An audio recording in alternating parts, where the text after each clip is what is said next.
Hello, friends. This is time for another classic. One that I actually don't really remember much about.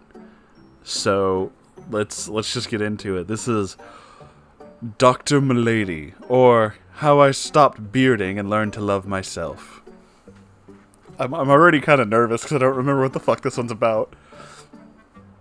Okay, I'll be clear with this one. I debated about writing this for a while. Not because it's really gross or anything, but because, well, with K and Mew, the stories are mostly funny. They tend to go somewhere. This one has great moments, but long run, this is, well, yeah.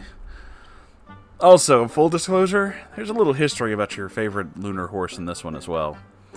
So let's hop in the Wayback Machine. You can be Sherman, I'll be Mr. Peabody. Where's my damn bow tie?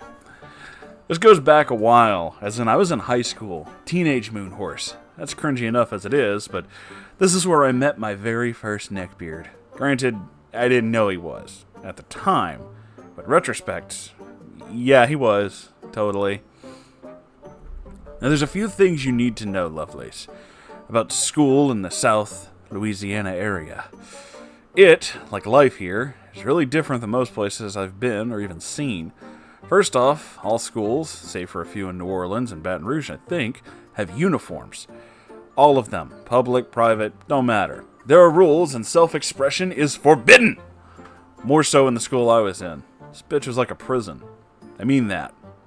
Like, severe lack of windows and we weren't allowed to go outside unless it was for gym. I'm not kidding. So in this wonderfully creative environment, we did what you do in a high school that has 4 assistant principals. Yeah, 1 for each grade. Did I mention it was kind of like prison? We even had a cop on campus. Like real PD, not security guard. He was a pretty cool dude, actually. I knew him. My family are all cops, so it's kind of weird. Anyway, now that I tell you all that, to tell you this. The early warning signs of a neckbeard are usually based on choices of clothing and accessories before you notice things like the lack of hygiene/personality. Uniforms for everyone means that I did not get this warning sign. Granted, looking back on it, I probably wouldn't have known it was a warning sign because I didn't know what a neckbeard was. So one day I'm in biology class, ignoring things because this school, like a lot when I was younger, thought that dyslexic means stupid and put me in all the remedial classes. So I mostly breeze through these classes because I'm not fucking stupid, I just don't get math, man. This is where I first met Elle. Our uniforms are white polo shirts and khaki pants. Creative, I know. You also had a choice of shirt color, though. You could go white or purple or gold because this is South Louisiana and everyone's fucking uniform looks exactly the same because LSU's colors are that and every school with a football team in the state wants to be LSU, so they constantly rip off the colors and it gets really fucking annoying. Elle's uniform was big on him, which was shocking because he's huge. His hair was always a mess and he looked like he only watched it once a week or so. Now, in high school, I won't lie, I started to fall into Neckbeard Canyon, but I was saved at the last moment. More on that later. Elle was a quiet, kind of dorky dude, but so was I, so when we started talking about Gundam, it was no shock that we hit it off. Our taste in anime quickly deviated, though. See, he likes anime with ladies who have giant boobs, and I was more into things with giant robots, complex storylines, and weird shit. The difference between watching hentai and watching Akira. The movie's fucking weird and I love it. So after I met Elle, I got introduced to his crew. There were some odd fellows. There was Spork. This kid had an obsession with him, I swear. Then Jay, not really a neckbeard, but one of the weirdest, greasiest kids I ever met. Sherry, the one chick that he knew and had some kind of deeply held obsession with. I'll explain more on that in a little while. And last 2 were still friends of mine. Bubs and A, 2 of the coolest guys I ever met.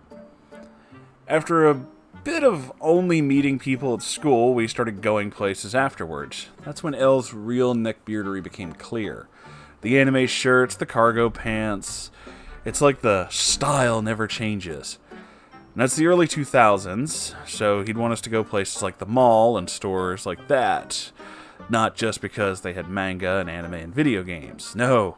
They were also totally hot babes. Yeah, he put it like that. Well, I'm a teenage jackass, so I'm game. and I follow this ass clown everywhere. Hell, at least I was getting out of the house and seeing some stuff, so that's a plus. Oh man, I just remembered FYE. Does anyone else remember FYE? The giant fucking box tables filled with records and CDs? Haha, waxing nostalgic hardcore for that shit right now.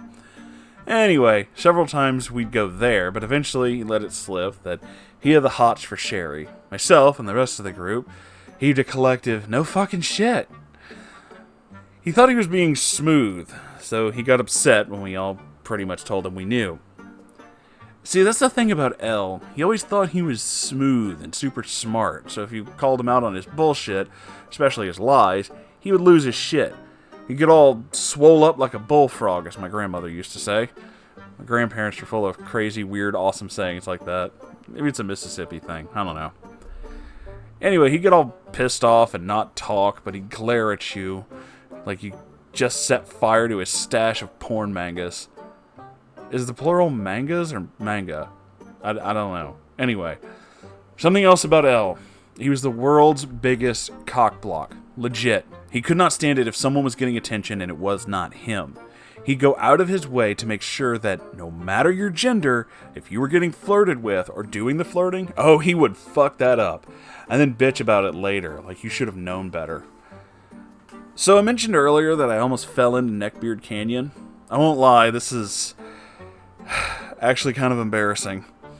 That being said, I love you all, so I keep no secrets. Here goes. Just hold my drink.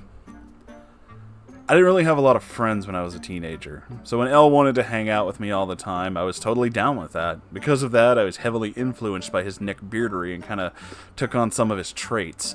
I never shared his penchant for being a cockblock or thinking that having a super subservient female would be totes awesome, though. It was always really weird to me. Now, my near mutation was stopped by Bubs and A. They're still my best friends. See, one night my mom had an overnight shift at PD, so A, Bubs, and I decided to hit up Blockbuster. It wasn't far from the house. Holy shit, I think the building's still there. It's not a Blockbuster anymore. I think it's a dollar store now. A told us that he knew just what to get, and that we would love the movie she picked out. And he was 110% fucking right. We spent that night eating junk food, candy, and watching Clerks and SLC Punk. These are still two of my favorite fucking movies to this day. And that night, I pulled out of being a neckbeard really hard. Ditched most of the anime soundtrack stuff that I had. I still have some. Soundtracks to Cowboy Bebop, FLCL, and Silent Hill games are really good. Just saying. I gained a lot of punk and metal influences. That night, Moonhorse the Beardlet died. He was curb-stomped by my new self. Moonhorse the Punk was born, and in a haze of sleep deprivation, grungy music, and indie film. Now, being that I was friends with L, and I still like the guy, I tried to introduce him to my new taste in movies and music, only to be met with complete resistance. It was like, if it wasn't an anime or a movie that he picked out and liked, it just wasn't worth shit. He was kind of a tool like that. Personally, I don't care. I was getting really into this new stuff and had no plans of slowing down.